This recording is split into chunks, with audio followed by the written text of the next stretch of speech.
Bureaucracy جو بیٹھ کے فیصلے کر رہی ہے اور انٹرنیشنل جو سٹیک ہولڈرز ہیں وہ کشمیر کے جو فیصلے کر رہے ہیں، یہ دیر پا کبھی ثابت نہیں ہو سکتے، بلکہ فیصلے کرنے والے اس کی لپیٹ میں آئیں گے۔ آزاد کشمیر کے لوگوں کو پاکستان سے اور پاکستان کی فوج سے نفرت پیدا کرنے کے لیے ڈیفنس منسٹر کو اور ایک یہاں لوکل ٹورزم ڈیولپمنٹ اتھارٹی بنائی گئی اور اس کے اندر فوج کو ملوث کیا گیا ہے، جس سے فوج اور پاکستان کے خلاف 40 لاکھ لوگوں میں ایک نفرت پیدا ہوگی، کیونکہ نوجوانوں کا روزگار، نوجوانوں کا مستقبل، یہاں کے لوگوں کی زمین جائیداد اسٹیٹ سبجیکٹ لاز کی وجہ سے تمام چھن جائیں گی، اور یہاں کا ایک نوجوان یا بٹلر ہوگا، ویٹر ہوگا یا فیکٹری کا مزدور ہوگا۔ اس کے علاوہ پاکستان دریا ہمارے پہلے سے ان کے پاس ہیں، بجلی کے وسائل سارے ان کے پاس ہیں، منرلز جو ہیں وہ چیف سیکرٹری کے ماتحت ہیں۔ تو اس طریقے سے یہاں کے لوگوں کو مجبور اور مقہور اور محکوم بنانے کی گناونی سازش ہے، جس کے خلاف یہاں کے لوگ سراپا احتجاج ہیں۔ جلیل خان صاحب، ایک بات یہ کی جاتی ہے کہ یو این کا جو ریفرنس ہے، جو پاکستان کے زیر انتظام جموں کشمیر ہے، اس کے آئین میں موجود تھا، اس کو نکالا جا رہا ہے، اس کے کیا نقصانات ہوں گے؟ پہلی بات تو یہ ہے کہ جب آپ یو این کا ریفرنس کو یہاں سے نکال دیں گے تو right of self determination Kashmir کے 2 کروڑ انسانوں کا ختم ہو جائے گا، اور رائٹ آف سیلف ڈٹرمنیشن کو ختم کرنے کے لیے ایک لفظ کا اضافہ کیا انہوں نے، سبجیکٹ ٹو ریکگنیشن، یعنی کشمیر کی آزادی کے لیے انڈیا اور پاکستان کی اجازت لے کے بولیں گے۔ وہ کسی فورم پہ ایون کہ وہ اپنے ملک کے اندر کشمیر کی آزادی کی بات نہیں کر سکتے، جس طرح کہ ہالوکاسٹ کا قانون بنایا گیا کہ ہالوکاسٹ کے اوپر کوئی آدمی گفتگو نہیں کر سکتا، بہنے ہی یہ لفظ ایڈ کر کے اس میں یہ کیا گیا ہے کہ آزاد کشمیر کا آدمی اپنی رائٹ آف سیلف ڈٹرمنیشن کی بات نہیں کر سکتا، اور وہاں بھارت نے وہاں یہ پابندی لگا دی کہ وہاں کوئی آدمی یونین ٹیریٹری کے خلاف بات نہیں کر سکتا، یہاں سیلف ڈٹرمنیشن کی بات نہیں کر سکتا۔ میرے خیال میں انٹرنیشنل لاز کی خلاف ورزی کرتے ہوئے پاکستان کی اسٹیبلشمنٹ نے 5 اگست کو مودی کو یہ تحفہ دے رہے ہیں، جو 31 اگست کو یہاں ایک مطلب مجوزہ ترامیم پیش کر رہے ہیں، اس کے اندر یہاں سب سے بڑی بات آزاد عدلیہ کا تصور ختم، 40 لاکھ کے خطے میں 2 بجٹ ہوں گے اور 3 حکمران ہوں گے۔ کشمیر کونسل حکمران ہے، حکومت پاکستان دفعہ 56 کے تحت حکمران ہے، 19 کے تحت آزاد کشمیر کی حکومت حکمران ہے۔ آزاد کشمیر کا یہ نام نہاد وزیر اعظم کی حیثیت یہ ہوگی کہ یہ جا کے وزیر اعظم پاکستان کو صبح پوچھے گا بٹلر کی طرح کہ حضور حکم ہو تو چائے کی پیالی پیش کروں۔ کیا سمجھتے ہیں کہ یہ جو ترمیم ہونے جا رہی ہے، مزاحمت کا عمل آپ کیا سمجھتے ہیں؟ مزاحمت کا عمل اس لیے نہیں ہو سکتا کہ پاکستان کی بیوروکریسی نے یہاں 12 ممبران اسمبلی رکھے ہوئے ہیں اس کے اپنے مہاجرین کے، جو ان کے ہاتھوں میں ہیں۔ آزاد کشمیر کی بیوروکریسی، آزاد کشمیر کے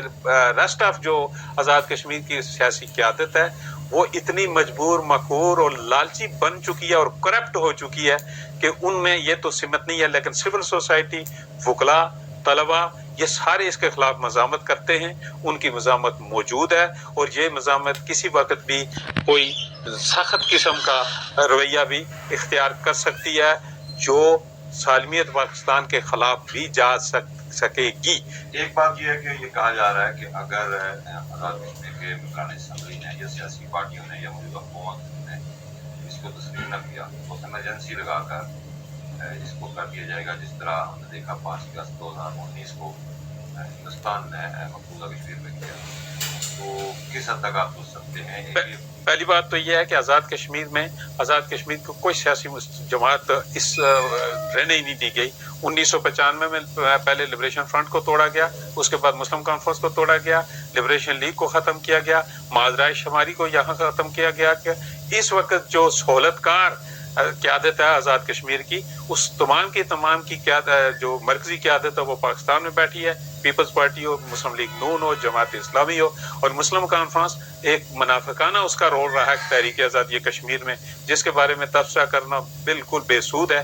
ایسے حالات میں یہ بالکل واضح ہے کہ یہ اپنی یہ امینڈمنٹ کرنے میں کامیاب ہو جائیں گے، لیکن یہ الگ بات ہے کہ جو اس وقت سول سوسائٹی کا پریشر ہے اس سہولتکار قیادت پہ، ممکن ہے کہ وہ انکار بھی کر دے، اور ان کے انکاری کی صورت میں 56 کا بالکل یہاں ہو سکتا ہے۔ یہاں ایک بات میں عرض کروں گا کہ شہباز شریف کو ایک کل وقتی مطلب وزیر اعظم بنایا گیا ہے، اس کو یہ لانگ ٹرم کے اختیارات کس نے دیے؟ پاکستان کے پارلیمنٹ نے یہ ایکٹ نہیں منظور کیا، پاکستان کی پارلیمان اس سے بے خبر ہے، پاکستان کی پولیٹیکل پارٹیز ہیں۔ آخر یہ کون لوگ ہیں کہ یہ کشمیر کی تقسیم کر رہے ہیں؟ ان لوگوں کی باقاعدہ نشاندہی ہونی چاہیے کہ پاکستان کے اندر کون سی حکومت ہے کہ جو یہ کام کر رہی ہے۔